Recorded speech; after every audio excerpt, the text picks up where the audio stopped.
Muy buenas noches a todos. Bienvenidos a este nuevo ciclo de talleres gratuitos y abiertos para toda la comunidad latina en Irlanda. El nombre de este nuevo ciclo es Rompe el Ciclo, justamente. Mi nombre es Gabriela Burnett y soy la coordinadora de Latina Women's Against Violence. Y a nombre de Latina Women Against Violence, Ronan Daisy, abogado que nos acompaña este día, y la Embajada de México en Irlanda, quiero darles una calurosa bienvenida. Latina Women Against Violence es un grupo de apoyo voluntario dirigido por y para mujeres de comunidades latinoamericanas en Irlanda. Trabajan para poner fin a la violencia que viven las mujeres y promover su proceso de empoderamiento.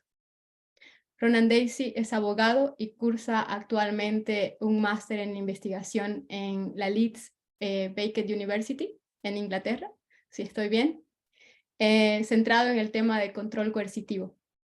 Ronan habla irlandés, español y francés con fluidez y está registrado como abogado en lengua irlandesa también. Ronan también es parte de la firma de abogados O'Donoghue y asociados en la ciudad de Cork. Por favor, Ronan, corrígeme en algún momento si no No, estoy está pronunciando. perfecto. Está bien. Muchas gracias. Este nuevo ciclo y este taller principalmente también está apoyado por la Embajada de México en Irlanda. El gobierno de México estableció relaciones diplomáticas con Irlanda a partir de 1975 y en 1991 se abre la primera embajada residente en Dublín.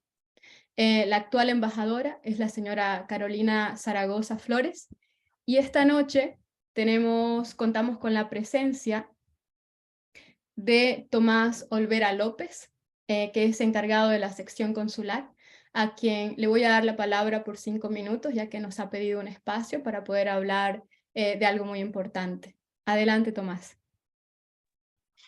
Muchísimas gracias. De verdad que les agradecemos muchísimo a Latin Women Against Violence por este espacio y por la brillante labor que han estado haciendo en apoyo de las mujeres latinas. Y por supuesto a nuestro buen amigo Ronan, que está aquí para compartir algo de lo que él es especialista. Agradecemos muchísimo. Y yo quiero ser muy breve.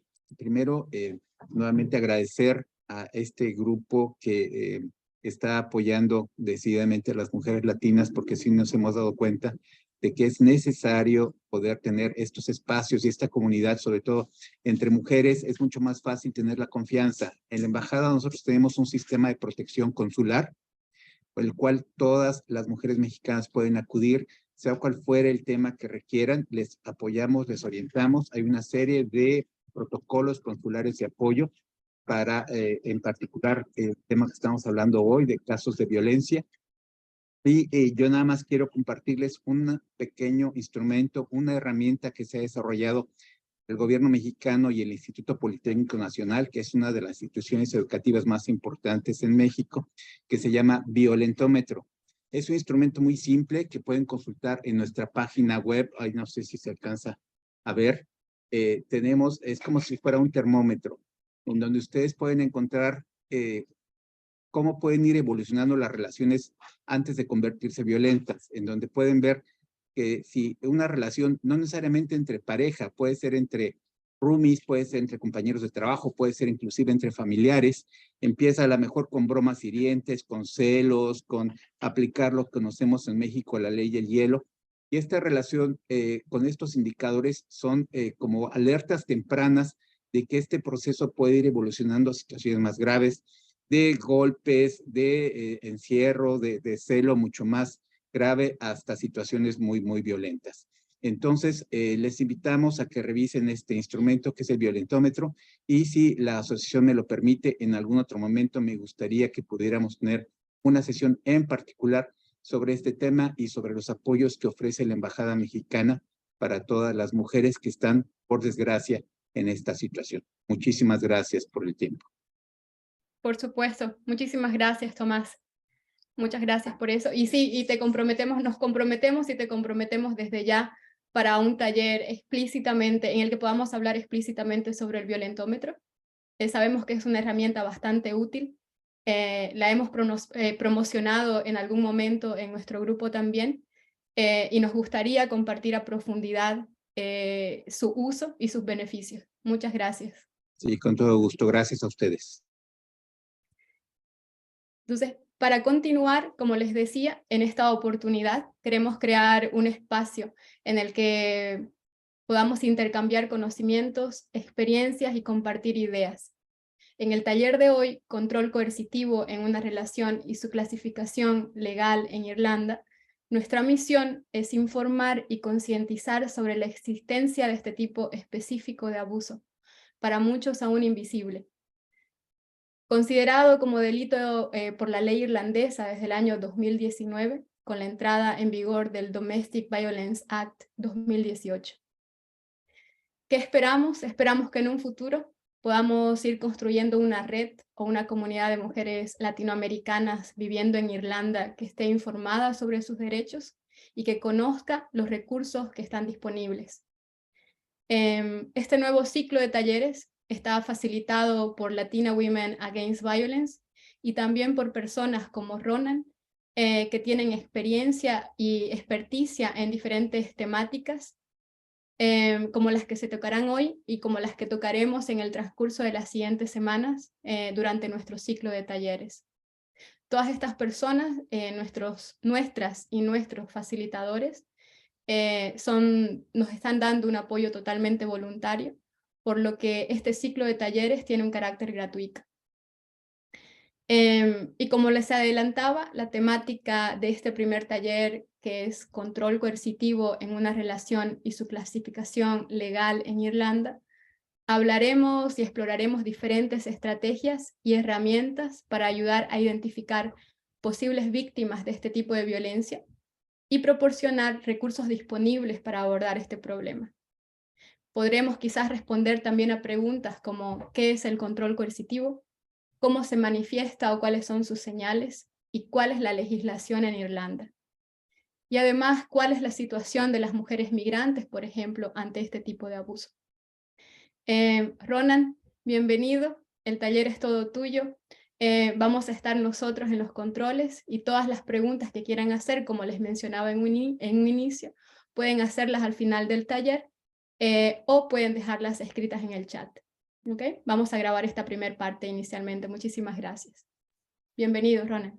Ok, gracias Gabriela y gracias Tomás. Gracias a Uriria y a Liliana y a todos los miembros de la Latina Women Against Violence y a todos ustedes por estar presentes aquí. Antes de empezar, he intentado lo mejor que puedo traducir ciertos términos legales en inglés al español, a ver si lo he hecho bien. Así que les pido mis disculpas antes de empezar por cualquier error gramático que hago en mis traducciones en el taller que sigue. Pero bueno, es un verdadero placer ser invitado y es una gran oportunidad para todos nosotros difundir información y hacer correr la voz sobre el tema del control coercitivo. Es un tema realmente nuevo y creo que el mayor problema es que mucha gente no es consciente de ello, lo que lógicamente significa que hay muchas víctimas que no se dan cuenta de lo que están sufriendo y además que son víctimas de un crimen. Entonces, al tener discusiones como esta, creo que contribuimos a la conciencia pública sobre el control coercitivo. Un poco sobre mí, como dijo Gabriela y Tomás, soy abogado que ejerce en Cork, en O'Donoghue & Associates, y una de mis áreas es el derecho de familia, y me encuentro muy a menudo con gente que sufren de violencia doméstica y he visto bastante casos de violencia doméstica y abuso doméstica bastante compleja. Tengo experiencia en el tema del control coercitivo debido a mis estudios en el programa de LLM, Máster de Leyes con Leeds Beckett a través del Law Society of Ireland y también en mi experiencia profesional. Podría decir que cada semana me encuentro con clientes que sufren violencia doméstica muy grave Y la verdad, para ser honesto, es que para nuestro bufete aquí en O'Donoghue & Associates es difícil satisfacer las demandas de nuestros clientes porque ahora hay tantas mujeres que presentan en Irlanda con historias de abuso doméstico. A lo mejor que saben que ahora hay uno de cada 4 mujeres que viven en Irlanda han sufrido o van a sufrir en su vida un abuso doméstico. Obviamente una cifra que es demasiado alta. Pero estoy aquí hoy para hablar específicamente sobre el control coercitivo. ¿Y esto qué es? Como dije, me encuentro con personas que describen comportamientos y situaciones de abuso doméstico, pero en mis reuniones con clientes describen muy a menudo comportamientos y patrones de comportamiento de control coercitivo, es decir, que me describen experiencias sin conocer el término y mucho menos sin conocer la existencia como delito del control coercitivo. Y esto es particularmente el caso en víctimas que son los más vulnerables de la sociedad, es decir, gente con discapacidad mental, los que faltan educación o acceso a servicios legales y sobre todo los migrantes. Y yo diría que en mi despacho la gran mayoría de la gente en esa categoría con quien encuentro es migrantes.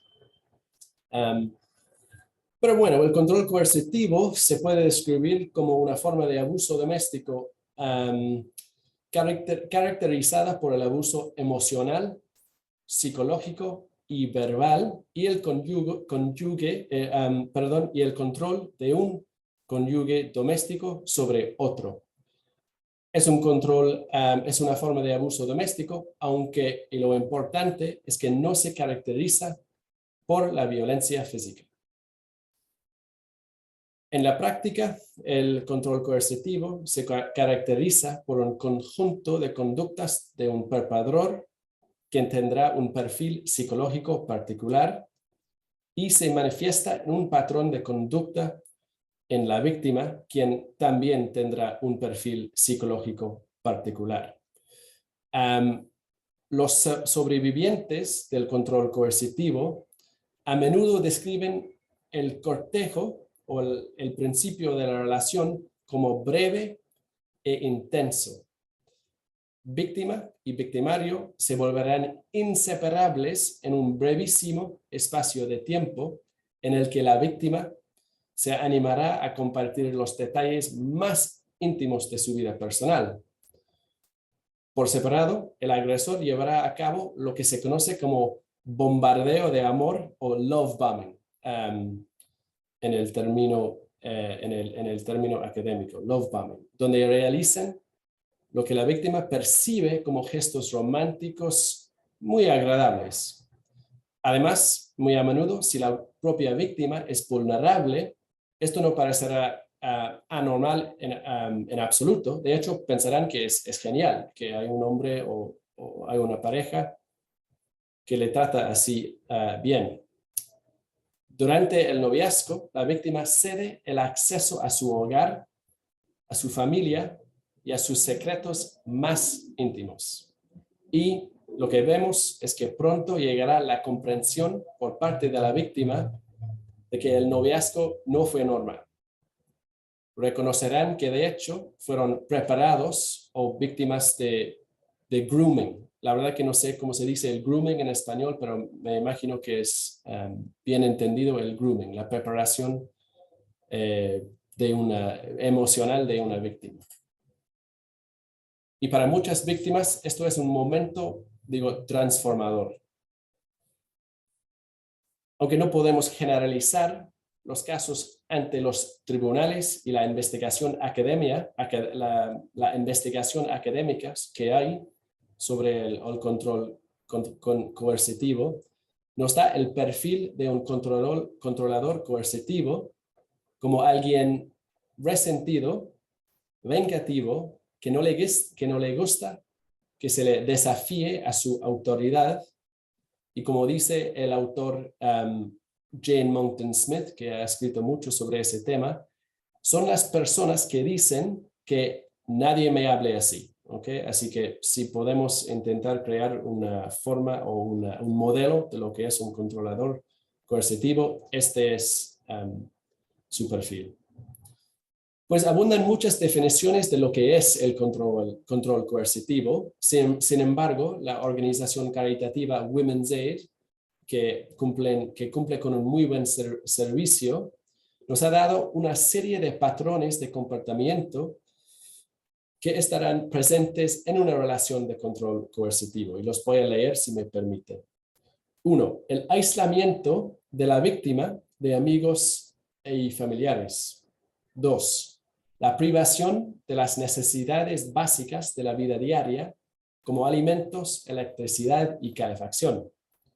3. Seguimiento de la actividad en línea. Y lo malo es que hoy en día, gracias a la tecnología, es mucho más fácil para un controlador coercitivo hacer eso. El 4. Control de aspectos de la vida cotidiana, por ejemplo, quién ve a la víctima, a dónde va, qué ropa se pone, cuándo está en casa y cuándo duerme. 5. Impedir que la víctima acceda a los servicios de apoyo como Latin Women Against Violence. El 6. Incidentes de degradar repetidamente a la víctima, como decirles que no valen nada. El 7. Cumplimiento o hacer que la víctima cumpla con reglas y actividades en el hogar como que humillan, degradan o deshumanizan a la víctima. 8. Obligar a la víctima a participar en actividades delictivas, y en un caso de que voy a hablar más tarde, hubo eso. 9. Controlar la economía de la pareja e impedir que la víctima trabaje y tenga dinero propio. 10. Amenazar con revelar información pública o privada sobre la víctima, como fotos o videos privados en línea. Y eso también tuvo lugar en un caso de que voy a hablar más tarde. Así que ahí en eso hay un tipo de lista que podemos ver como buen ejemplo, yo diría, de lo que es el control coercitivo, y estos comportamientos en la gran mayoría de los casos manifiestan en los casos que yo veo. Así que podemos decir que es un poco necesario comprender el control coercitivo para comprender el abuso doméstico en general. Según las diversas definiciones de abuso doméstico que hay, incluso el abuso físico, el control coercitivo es un elemento esencial para una relación abusiva. Es decir, puede haber, o en mi opinión, puede haber instancias de relaciones abusivas donde la violencia física no ocurre. En teoría esto puede haber, pero es poco probable que existe una relación abusiva donde el control coercitivo no hay, o donde el control coercitivo no está presente. La autora Jane Monckton Smith, que ya mencioné, describió el control coercitivo como el control, en inglés, el umbrella offense, o usa el metáforo de la paraagua, que dice que el control coercitivo genera el comportamiento que constituye una relación abusiva. Y el comportamiento, eso es, por ejemplo, el abuso sexual, el uso de rutinas y rituales para controlar, el chantaje, el gaslighting, códigos de lealtad, violencia, obvio, abuso financiero, acecho, amenazas, seguimiento y rastreo, códigos de celos. Hay una lista muy larga. Pero es decir que el control coercitivo es básicamente el fuente de todo eso en una relación. También, según Jane Monckton Smith, el poder y el control de la víctima es lo que realmente el perpetrador necesita y lo que busca para lograr mantener la relación. Luego, el perpetrador desarrolla tácticas de abuso para crear conformidad en la víctima. Los intentos de la víctima para resistir o quebrantar las reglas de comportamiento estrictamente impuestas son severamente castigados, como vamos a ver en algunos ejemplos. Lo muy importante para entender sobre el control coercitivo es que el elemento personal del delito es muy importante para entender lo que es. Los ataques y el comportamiento son personales, muy individualizados, con los motivos diseñados para explotar los miedos e inseguridades de la víctima. Solo en el control coercitivo, los perpetradores afinan sus tácticas a las circunstancias particulares de la víctima. El mejor ejemplo que yo he visto de eso en mis estudios y en mi vida profesional es la de un profesor universitario, David Stark, el hombre que definió por primera vez el control coercitivo. Él cuenta en un libro que se llama How Men Entrap Women in Private Life, no me acuerdo exactamente, pero se cuenta una historia en ese libro sobre su práctica de cómo un perpetrador esperaría en el armario del cuarto a que su esposa entrara, solo para saltar y sorprenderla. El perpetrador afirmó que se trataba de nada más una broma, aunque él sabía muy bien que esta acción aterrorizó a su esposa, ya que ella, de niña, había sido violada por un tío cuando era niña, y él había estado esperando en un armario para ella. Así que yo creo que esto es una historia que nos da, bueno, un buen ejemplo de lo personal que es el control coercitivo. Quizás el aspecto más importante y preocupante del control coercitivo es también que es un importante, según muchos estudios, un importante predictor de femicidio. La profesora universitaria Jane Monckton Smith ha diseñado lo que se llama el Homicide Timeline, o la cronología de homicidios, se puede decir en español, creo, que muestra el camino desde una relación de control coercitivo hasta el asesinato. Digo feminicidio porque en la gran mayoría de los casos las víctimas son mujeres. Según mis estudios, hay un caso en Inglaterra de condena de una mujer bajo la legislación que tienen allá para el control coercitivo. Pero en Irlanda, hasta ahora, son todos hombres que cometen el control coercitivo. Así, ok. Y las etapas del Homicide Timeline son los siguientes. Si me permiten otra vez, los voy a leer.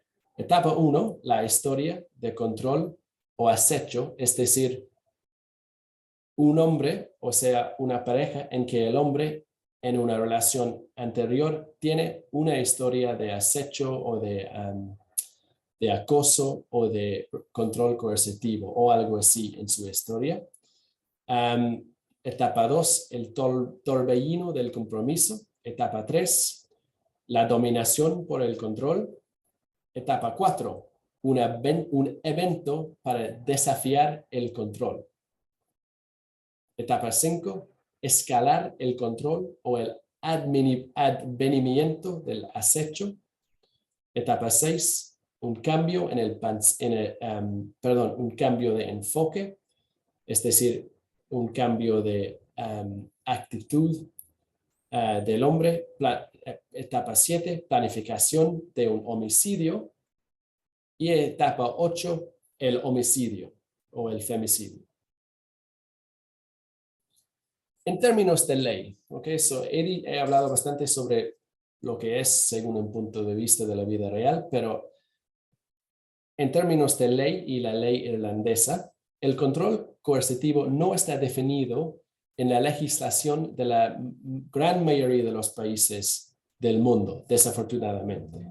Hasta el momento, solo Irlanda los países del Reino Unido, es decir, Inglaterra, Gales, Escocia y Irlanda del Norte, han promulgado leyes para tipificar como delito este tipo de comportamiento. Hay otros países como Canadá y Tasmania en Australia también, que es un estado, una isla que está ahí al lado de Australia, pero es un estado propio de Australia que tiene ley contra el control coercitivo. Hay otros países como Canadá y Nueva Zelanda que tiene definición de abuso doméstico que incluye control psicológico, pero únicamente Irlanda y el Reino Unido, básicamente estos son los países que tienen como delito el control coercitivo. También he olvidado dos otros, California y Hawaii en Estados Unidos. Okay. En Irlanda, como ha dicho Daniela, el control coercitivo se define en la sección 39 de la Domestic Violence Act 2018, la ley de violencia doméstica. Y si me permiten otra vez, voy a leer la ley, que es el control coercitivo se relaciona con dicho control de un cónyuge, pareja de hecho o pareja íntima, y se define como un patrón de intimidación, humillación y comportamiento de control que causa miedo a la violencia o angustia grave que tiene un impacto sustancial en las actividades cotidianas de la víctima. Así que es una definición bastante amplia y les animo a ir a buscar la definición en línea. Es una definición muy amplia y que da bastante oportunidad para víctimas, yo creo. ¿Ok? Entonces, dos cosas particulares a tener en cuenta sobre la definición que hay. Primero, que se aplica a personas que son cónyuges, parejas civiles o parejas íntimas, actuales o anteriores. Es decir, en otras palabras, que se puede aplicar a una relación de novio y novia y exnovio y exnovia. No tiene que ser una pareja de matrimonio. ¿Ok?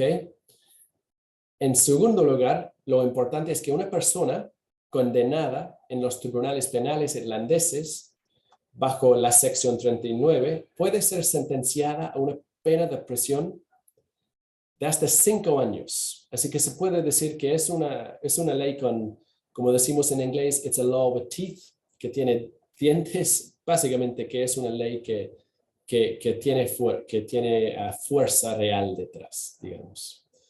Hasta ahora todavía no hemos llegado a una condena de hasta los 5 años, pero desafortunadamente esto es normal con las sentencias de prisión fuera de los casos de asesinato. No es poco común, no es muy común que gente recibe condenas de la máxima sentencia disponible por un delito. La investigación bajo la sección 39 cae en la Garda Síochána y la unidad de servicios de protección, la Protection Services Unit de cada división de la Garda Síochána, y hasta hoy sabemos que hay al menos 7 condenas por control coercitivo en la República de Irlanda. Son 7 en 4 años, así que no son muchos.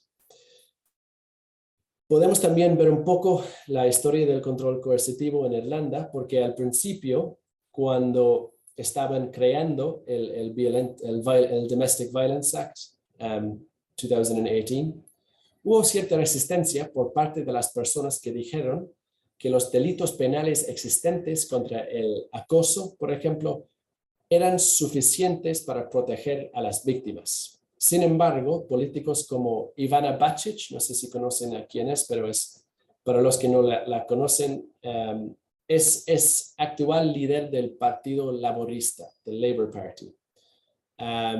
Y ella luchó mucho para que se incluyera control coercitivo como la sección 39 y bueno, dijo eso porque dijo que los delitos de acoso, por ejemplo, solo servían para cuestiones de violencia pública y no hacían nada para proteger a las víctimas de abuso psicológico en situaciones domésticas, es decir, en casa, que nada más servía para gente, para gente que tiene experiencia de violencia en casa. También, de hecho, según el Convenio de Estambul, que es una regla de la Unión Europea, cada país en Europa, miembro de la Unión Europea, está obligada a formar o a incluir una ley contra el control coercitivo en su legislación nacional. Hasta ahora es únicamente Irlanda que lo ha hecho, y Inglaterra, pero como sabemos, Inglaterra ya no es parte del club de la Unión Europea. Ok, y podemos hablar mucho sobre la ley, pero la mejor manera de entender el control coercitivo desde el punto de vista de las víctimas es observando, yo creo, algunos casos particulares de alto perfil en Irlanda que hemos visto. Por ejemplo, la primera condena fue, y fue muy conocida a la vez, fue la de Kevin Dunleavy, o el Estado irlandés contra Kevin Dunleavy, en febrero de 2020 en Donegal, en el Tribunal de Distrito de Letterkenny, donde el acusado recibió una sentencia de 2 años y medio con los últimos 9 meses suspendidos, que no me gusta ver, pero es lo que pasa en los tribunales en Irlanda. En el caso, se descubrió que el acusado había realizado 5.757, y no me equivoqué, 5.757 llamadas telefónicas no deseadas a la señora Caoimhe Crossan entre marzo y junio de 2019. ¿Okay? Tenía una obsesión contra su expareja, al punto de que la obligaba a llevar su teléfono consigo, con ella en todo momento para poder observar sus movimientos. Y también fue condenado por el abuso físico contra ella. En el Irish Times dijo que el Dunleavy quemó la ropa de la víctima y rompió su hair straightener, plancha de pelo, para que no salga con sus amigas. Esto es el extremo de control que tenía sobre ella. En la defensa, o sea, en el discurso de defensa del abogado del señor Dunleavy, cuando lo estaban dando la sentencia de prisión, dijo el abogado que la víctima escribió una carta de amor, o una carta de amor a Dunleavy mientras estaba en la cárcel esperando su sentencia. Pero dijo el juez, a la vez, el juez, no me acuerdo su nombre ahora, pero dijo al juez que esto fue nada más otra prueba del control que Dunleavy ejercía sobre la señora Crossan. Y esto creo que fue muy buena señal de lo bien que entiende el sector judicial el control coercitivo. El segundo caso muy famoso fue de Daniel Kane. Y esto es muy conocido como en inglés como el pizza cutter case, el caso del cortador de pizza. Y van a entender ahora por qué se llama eso. Básicamente, esto fue la primera persona en ser condenada por un jurado por control coercitivo, y fue sentenciado en el Tribunal Penal del Circuito de Dublín a 10 años y medio por una campaña corta, pero sostenida de abuso físico y control coercitivo contra su pareja entre mayo de 2018 y enero de 2020. Básicamente buscó privar de la libertad de la víctima, destruyó su teléfono, le negó permiso para estar sola, confiscó su única fuente de ingresos hasta el punto de que la muchacha cada martes por la noche de cada semana no tendría ni un billete de 5, como dijo ella en sus palabras. Y también el abuso emocional sufrida por la víctima incluyó amenazas a la familia de la víctima y humillaciones. En un momento la obligó a sentarse desnuda en una habitación mientras Kane caminaba por la habitación gritando contra ella, gritando abuso contra ella. Apagó cigarrillos en su piel y se cortó la cara. Le cortó la cara con el cortador de pizza, así que le abusó de forma física también. Pues solo cuando Kane rompió el brazo de su víctima, que el personal del hospital, no la mujer propia, alertó a la guardia y afortunadamente al final recibió una condena, pero es interesante que también mientras el señor Kane estaba en la cárcel esperando su sentencia, le estaba contactando a la víctima todavía, pero afortunadamente esto no hizo nada para cambiar la condena que recibió. Un caso muy famoso es el caso de un miembro de la Garda Síochána, el Paul Moody. Esto fue un caso muy famoso y que realmente yo creo llamó la atención del público al control coercitivo y que llamó la atención de la Garda al control coercitivo. Básicamente, estaba en una relación el señor Paul Moody con una mujer que tenía una enfermedad terminal y en un caso, en un evento, la única razón, dijo el Circuit Court en Dublín, la única razón por que la había visitado en el hospital era para verla morir desangrada, dijo el señor Paul Moody en un WhatsApp a la muchacha. En un periodo de 14 horas, en julio de 2018, en 14 horas, Moody envió a su pareja 652 mensajes amenazantes y acosadores. 652. El comportamiento de Moody se describió en el Circuit Court como el extremo más alto de la ofensa y fue sentenciado a 3 años y medio. El juez Martin Nolan describió cómo Moody había llevado a cabo un catálogo de mala conducta criminal y humillante. Cabe señalar que Moody utilizó el sistema Pulse para obtener información respecto de los familiares de la víctima. El Pulse System es un sistema que utiliza la Garda para conseguir información sobre gente en el público que sospechan de haber cometido delitos. Así que esto realmente fue un abuso extremo de poder por un miembro de la Garda Síochána. También fue condenado por 19 cargos de acoso, asalto que causó daño, assault causing damage, daño criminal, amenazas de causar daño criminal, robo y amenazas de muerte. Otro caso fue la de Daniel Lynch y es la más recién, es de febrero de 2023.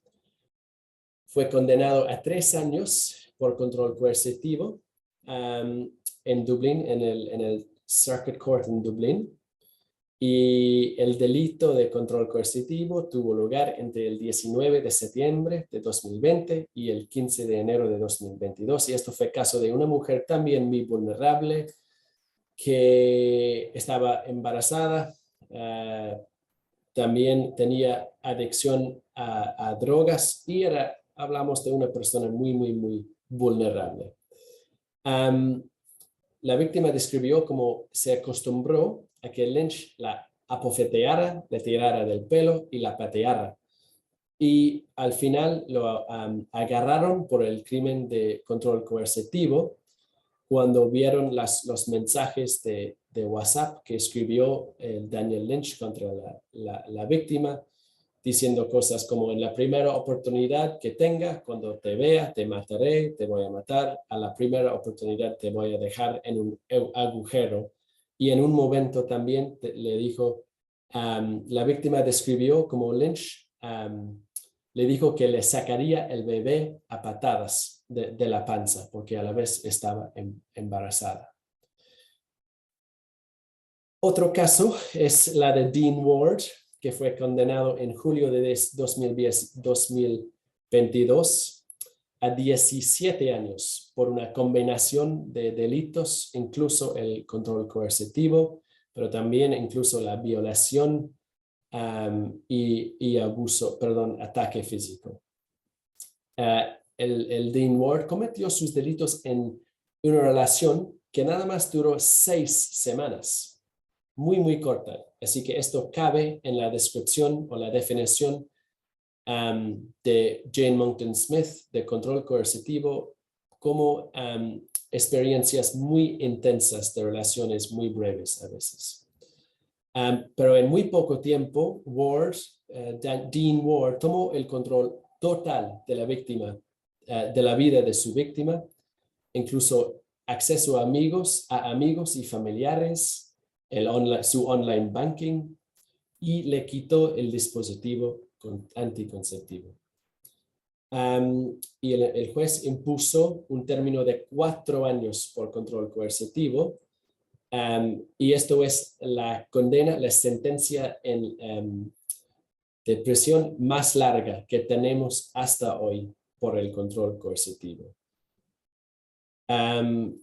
Pero sí, en este caso, la víctima, una señora que se llama Siobhan O'Neill, solo escapó de la relación cuando sus amigos y compañeros de trabajo pusieron en marcha un plan de escape. Así que es otro caso en que la víctima misma no hizo nada para salir de la relación porque se sintió tan vulnerable, o que no podía, o a lo mejor no sabía lo de que fue víctima de un crimen. El último caso de que voy a hablar es la de Paul Harkin en Galway, y es un caso, se puede decir que es el caso lo más importante porque es el único caso en que el único delito que se había cometido el abusador era el control coercitivo. En todos los otros casos, las condenas eran por mezclas de crímenes: la violación, ataque físico, abuso doméstico, control coercitivo, etc. En Paul Harkin, en el caso de Harkin, era únicamente el control coercitivo. Así que yo diría que es lo más importante en que debemos enfocar para ver cómo podemos llevar a cabo condenas tal como estas en el futuro. Básicamente recibió una condena de 3 años de prisión. Era un devoto teórico de la conspiración, conspiracy theorist, si lo digo bien, que ejercía control total sobre su esposa, la señora Fiona Clark, y la vida de sus hijos y su vida diaria. Él no trabajó, pero se confiscó todas las ganancias de su esposa y buscó quitar toda influencia externa en la familia y amenazó con matar a su esposa y a sus hijos en varias ocasiones. El juez McCabe en el Galway Circuit Court describió como el nivel de amenazas y coerción condujo a un régimen de miedo y terror en el hogar. Y esto creo que lo define bien, un régimen de terror. Además, describió la sensación palpable de alivio que expresó la señora Clark desde que sacaron a Hark de su vida.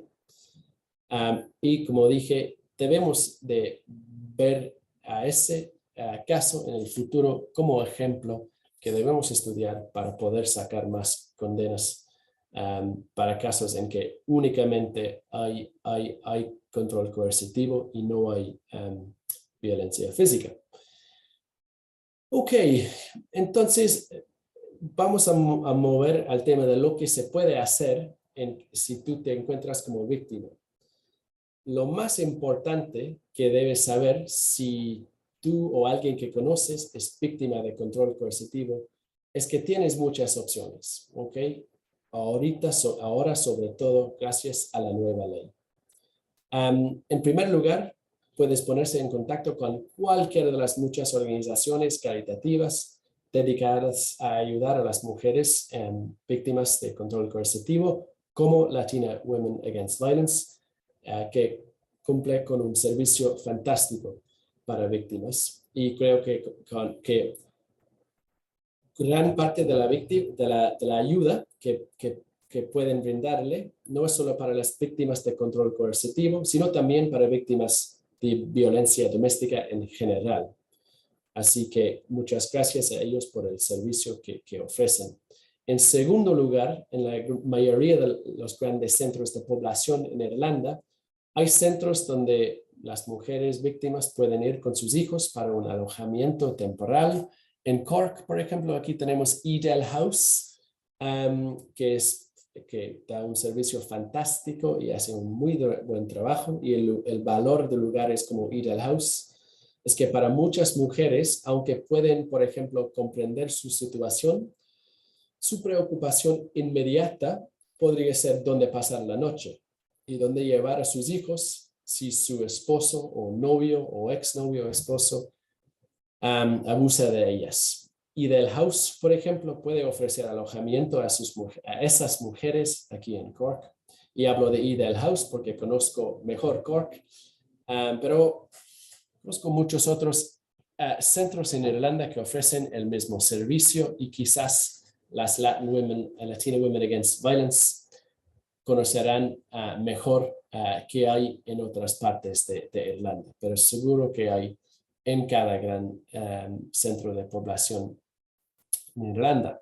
En tercer lugar, puedes obtener un abogado que te ayude a navegar los diversos remedios para la violencia doméstica en los tribunales, los protection orders, safety orders, barring orders. Hay abogados increíbles que trabajan en esta área y si tienes dificultades para pagar los honorarios de un abogado, debes comunicarse con el Legal Aid Board y pueden dar un Legal Aid Certificate para que obtengas un abogado. Ahí es muy importante, y lo digo siempre, que al ser residente en Irlanda, no tienes que ser ciudadana, pero al ser residente en Irlanda, debes recordar que tienes derecho constitucional a la representación legal. Y siempre digo a las víctimas que conozco que lo bueno de reunirse con un abogado, aunque sea una vez o una charla por teléfono, y mi puerta siempre está abierta, hablaré con cualquier persona que necesite ese servicio y nunca tomaré dinero por eso.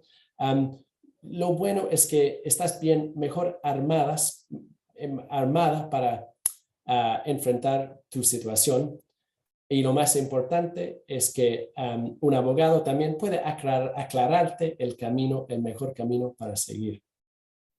Por ejemplo, muchas víctimas que yo veo creen que salir de una situación de violencia doméstica es difícil, y lo es psicológicamente, pero no necesariamente legalmente. Por ejemplo, si necesitas una orden de restriction o una barring order con urgencia, puedes obtener una interim barring order, una orden de restricción provisional bastante rápidamente. Depende del servicio del court service o el distrito en que resides. Pero en Cork puedes obtener un interim barring order bastante rápido. Luego tendrás que presentar una solicitud para una orden de restricción no provisional más tarde, que puede demorar varias semanas o meses, pero mientras tanto tendrás tu orden de restricción provisional para ti, tu hogar, tus hijos y para que estén todos seguros. ¿Ok?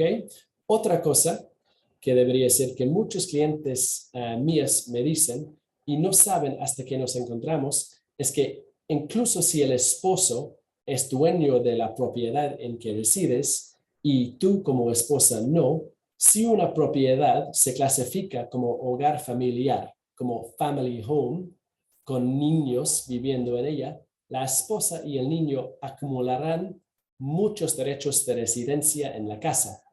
Y en mi práctica he visto más de una vez casos en los que que a una esposa no propietaria que fue víctima de un esposo abusivo se le otorgó un derecho completo de ocupación de la propiedad y el esposo le prohibió la entrada por orden judicial. ¿Okay? Así que esto es un hecho que quiero que todo el mundo sepa, porque es un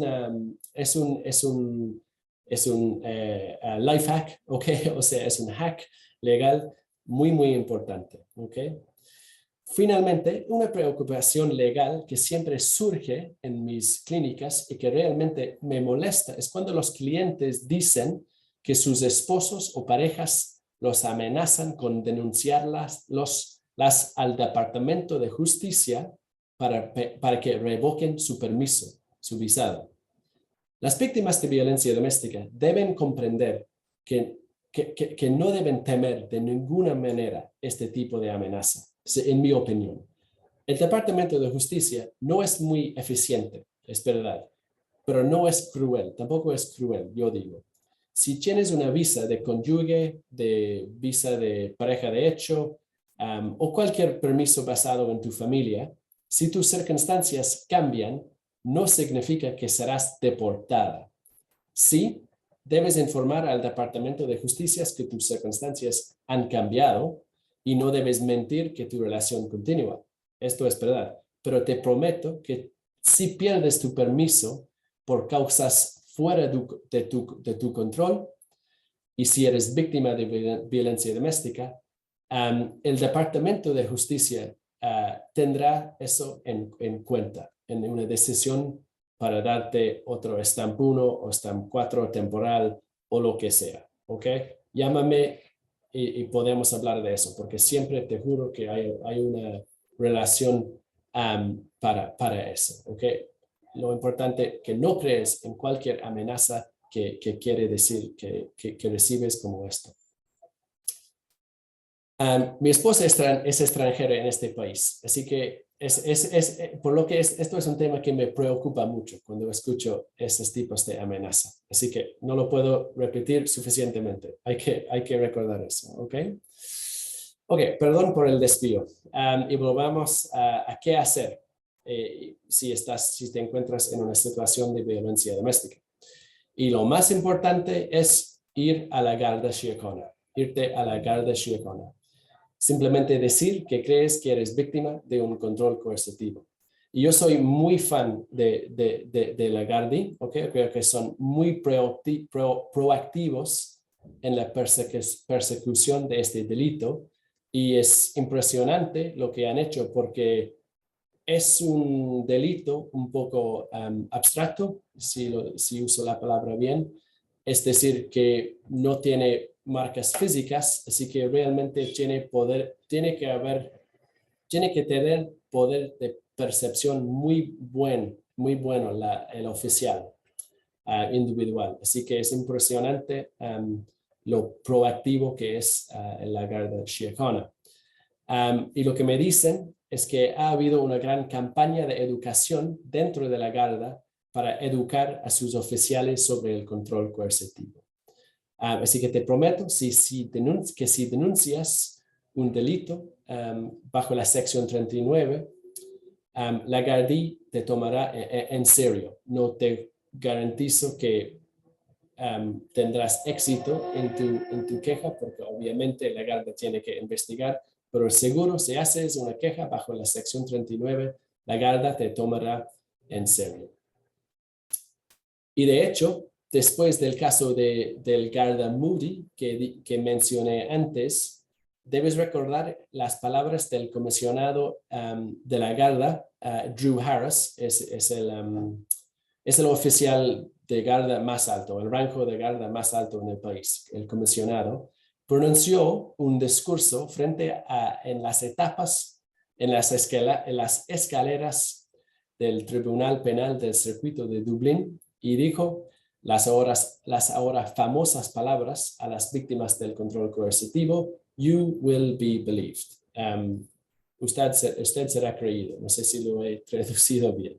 Okay? You will be believed. Así que hay que recordar esas palabras. Ok, sí que he hablado mucho.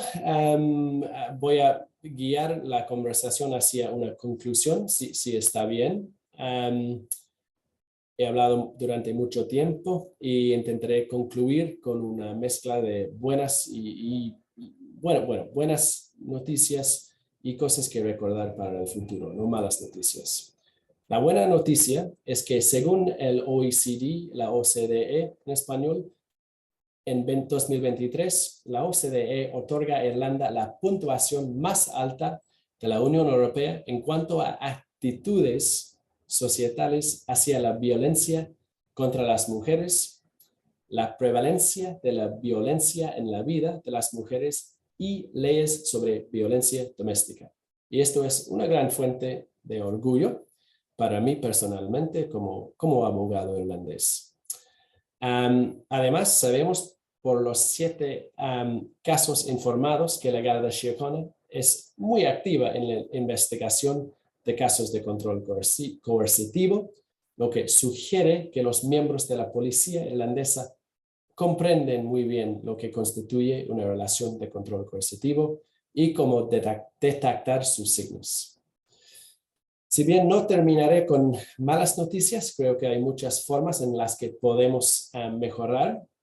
Según mi experiencia profesional, cualquier campaña para educar a la policía se desperdicia sin una campaña estatal similar para educar a las posibles víctimas. En mi práctica, sigo conociendo mujeres pobres, sin educación, discapacitadas y extranjeras que no conocen las leyes contra el abuso emocional. De los 7 casos de condenas bajo la sección 39 en Irlanda, 4 de ellos fueron remitidos a la Gardaí por otras personas que no eran las víctimas, por third parties. Un caso, el de Paul Moody, fue detectado por los propios miembros de la Gardaí al inspeccionar el teléfono de Moody en relación con un asunto totalmente aparte. Así que fue por pura casualidad. ¿Okay? Y lo verdaderamente aterrador de esto es la realidad de que debe haber no sé cuántas mujeres que viven el horror del control coercitivo todos los días en este país, pero no lo denuncian porque están asustadas, intimidadas o seguramente simplemente porque en algunos casos no saben que son víctimas de un delito. ¿Ok? ¿Cuál es la solución a este problema? La verdad que no estoy seguro exactamente porque nada más soy abogado y no trabajo en el área caritativa en ese tema y tampoco soy político, pero en realidad creo que probablemente tomará algunos años hasta que el público en general entienda realmente lo que es el control coercitivo. Pero podemos empezar por difundir información a tantas personas como sea posible, hacer correr la voz sobre el control coercitivo, compartir el video de esta conversación, contarles a tus amigas sobre el control coercitivo y con suerte podemos ayudar a las víctimas futuras a recuperar sus vidas. Ok, entonces les pido mil disculpas que tantos errores en español que seguramente he hecho. Muchas gracias por su tiempo hoy. Terminaré y cualquier preguntas que tienen, aquí estoy. Gracias. Muchas gracias, Ronald. Muchas gracias por la presentación, de verdad, mucho para pensar, mucho para discutir. Y también muchas gracias a todas las personas presentes. Como les explicaba antes, ahora nos vamos a ir a la parte más íntima de este taller. Entonces vamos a empezar a hablar, discutir, informarnos un poco más. Contaremos algunas experiencias y algunas preguntas también, por lo que la grabación de este taller será cortada en este momento. Muchas gracias.